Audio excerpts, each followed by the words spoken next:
Hello നമസ്കാരം. വീണ്ടും ഒരു FDFS കണ്ടുവന്ന് നിൽക്കുകയാണ്. കാർത്തിക് സുബ്രാജ് സംവിധാനം ചെയ്ത് സൂര്യ പ്രധാന കഥാപാത്രത്തെ അവതരിപ്പിച്ച് തിയേറ്ററുകളിൽ എത്തിയ ചിത്രം റെട്രോ.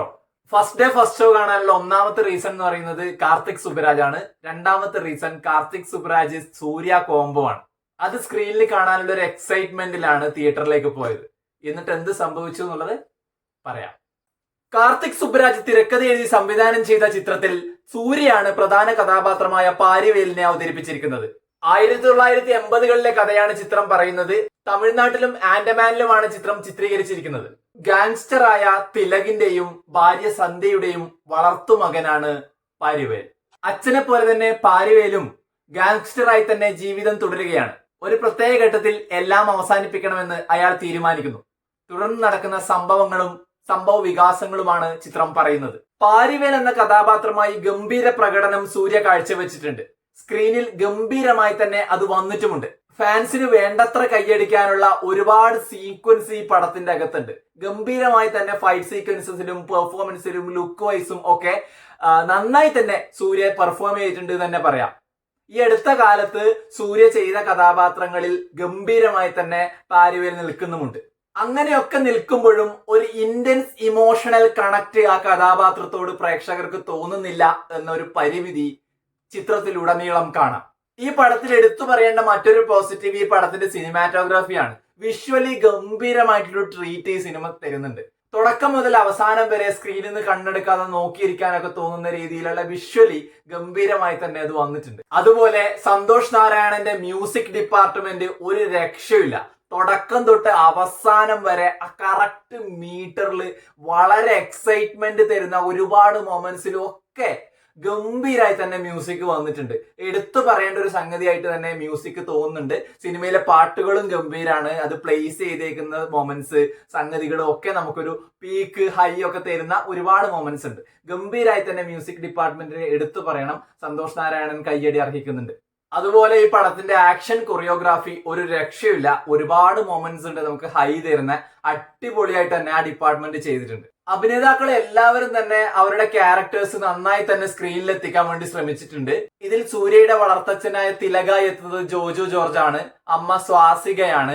ചിത്രത്തിലെ നായിക കഥാപാത്രം അവതരിപ്പിച്ചിരിക്കുന്നത് പൂജ ഹെഗ്ഡെ ആണ്. അതുപോലെ ജയറാം ഈ ചിത്രത്തിൽ അഭിനയിച്ചിട്ടുണ്ട്. ഒരുപാട് ക്യാരക്ടേഴ്സ് ഉള്ള ഒരു പടം കൂടെയാണ്. വളരെ നല്ല രീതിയിൽ തന്നെ എല്ലാവരും അഭിനയിച്ചിട്ടുണ്ട്. സിനിമ ആവശ്യപ്പെടുന്ന കഥാപാത്രം ആവശ്യപ്പെടുന്ന പെർഫോമൻസ് എല്ലാവരും കൊടുത്തിട്ടുണ്ടെങ്കിലും പെർഫോമേഴ്സിനെ ശരിയായ രീതിയിൽ അവരുടെ മാക്സിമത്തിൽ ഉപയോഗിക്കാൻ വേണ്ടി സിനിമയ്ക്ക് സാധിച്ചിട്ടില്ല എന്നാണ് എനിക്ക് തോന്നിയത്. സൂര്യയുടെ അടക്കം ക്യാരക്ടർ ബിൽഡിങ്ങിൽ, ക്യാരക്ടർ ആർക്കിൽ ഒക്കെ ഒരുപാട് പ്രശ്നങ്ങൾ എനിക്ക് ഫീൽ ചെയ്തു. അത് അത്രത്തോളം പ്രേക്ഷകരിലേക്ക് എത്താനോ പ്രേക്ഷകരിലേക്ക് ഇന്റൻസ് ഇമോഷണൽ ആയിട്ട് കണക്ട് ചെയ്യാനോ പറ്റുന്നില്ല. അത് തന്നെയാണ് സിനിമ നേരിടുന്ന വലിയ വെല്ലുവിളി എന്ന് പറയുന്നത്. മേക്കിങ്ങിലും വിഷ്വലിയും ഒക്കെ മികച്ചു നിൽക്കുന്ന സിനിമ താഴേക്ക് പോകുന്നത് തിരക്കഥയുടെ കാര്യത്തിലാണ്. വളരെ ആവറേജ് ആയ ഒരു തിരക്കഥയാണ് ഈ ചിത്രത്തിൻ്റെത്. ഒരു ഇമോഷണൽ കണക്ട് കൊണ്ട് പ്രേക്ഷകനെ സിനിമയ്ക്കകത്തേക്ക് ഇന്നാക്കാൻ പല ഘട്ടങ്ങളിലും തിരക്കഥയും സംവിധായകനും പരാജയപ്പെടുന്നതായിട്ടാണ് തോന്നിയത്. ഗംഭീര സിനിമകൾ ഇന്ത്യൻ സിനിമയ്ക്ക് സംഭാവന ചെയ്ത കാർത്തിക് സുബ്രാജിന്റെ വളരെ ജസ്റ്റ് ആൻ ആവറേജ് ഫീലിംഗ് തരുന്ന സിനിമയാണ് റെട്രോ. കാർത്തിക് സുബ്രാജിന്റെ സിനിമ എന്ന് പറയുമ്പോൾ നമ്മൾ കുറച്ചധികം പ്രതീക്ഷിക്കും. ആ പ്രതീക്ഷയായി തന്നെയാണ് ഞാനും തിയേറ്ററിൽ പോയത്. അതിനനുസരിച്ച് ഒന്നും എനിക്ക് സിനിമ തന്നിട്ടില്ല. ഫസ്റ്റ് ഹാഫിലും സെക്കൻഡ് ഹാഫിലും ഒക്കെ നമ്മളെ പിടിച്ചിരുത്തുന്ന ചില മൊമെന്റ്സ് ഉണ്ട്. പ്രത്യേകിച്ചും ആ സിംഗിൾ ഷോട്ട് ഉണ്ട്. ഒരു 15-18 മിനിറ്റ് നീണ്ടു നിൽക്കുന്ന ഒരു ഷോട്ട് ഉണ്ട്. അതെങ്ങനെ ഷൂട്ട് ചെയ്തെന്ന് അറിയില്ല. അത് ഗംഭീരമായിട്ട് വന്നിട്ടുണ്ട്. പക്ഷെ അങ്ങനെയുള്ള കുറച്ച് കാര്യങ്ങൾ മാറ്റി നിർത്തി കഴിഞ്ഞു കഴിഞ്ഞാൽ ഇതൊരു ആവറേജ് സിനിമയായിട്ട് തന്നെയാണ് എനിക്ക് തോന്നിയിട്ടുള്ളത്. റെട്രോ എന്ന് പറയുന്ന സിനിമ കാണാൻ വേണ്ടി ഒരു പ്രേക്ഷകൻ എന്ന നിലയിൽ പോകുന്ന ഒരു വ്യക്തി എന്ന നിലയിൽ എന്നെ അത്രയൊന്നും എക്സൈറ്റ് ചെയ്യിപ്പിച്ചിട്ടില്ല. പക്ഷെ റെട്രോ ഒരിക്കലും ഒരു മോശം സിനിമയല്ല. തീർച്ചയായും നമുക്ക് കണ്ടിരിക്കാവുന്ന, ഫസ്റ്റ് ടു ലാസ്റ്റ് നമുക്ക് വലിയ ബോറടിയും കാര്യങ്ങളൊന്നും ഇല്ലാതെ കണ്ടിരിക്കാവുന്ന ഒരു ആവറേജ് സിനിമയായിട്ടാണ് എനിക്ക് ഫീൽ ചെയ്തത്. കാർത്തിക് സുബ്രാജ് എന്ന് പറയുന്ന, സൂര്യ എന്ന് പറയുന്ന ഫാക്ടറികളൊക്കെ മാറ്റി നിർത്തി കാണുകയാണെങ്കിൽ വലിയ ഒരു ഡീസന്റ് വാച്ച്, ഒരു ഓക്കെ ഫീലിംഗ് ഒക്കെ നമുക്ക് തരാവുന്ന ഒരു സിനിമയാണ് റെട്രോ.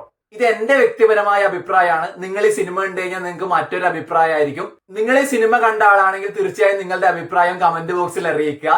നിങ്ങൾക്ക് ഈ വീഡിയോ ഇഷ്ടപ്പെട്ടെന്ന് കരുതുന്നു. തീർച്ചയായും ലൈക്ക് ചെയ്യുക, കമന്റ് ചെയ്യുക. നിങ്ങൾ ഈ ചാനൽ സബ്സ്ക്രൈബ് ചെയ്യാതെയാണ് കാണുന്നതെങ്കിൽ തീർച്ചയായിട്ടും സബ്സ്ക്രൈബ് ചെയ്യുക. മറ്റൊരു പുതിയ വീഡിയോയുമായി വരാം. സ്നേഹപൂർവ്വം അഖിൽ ഗോവിന്ദ്.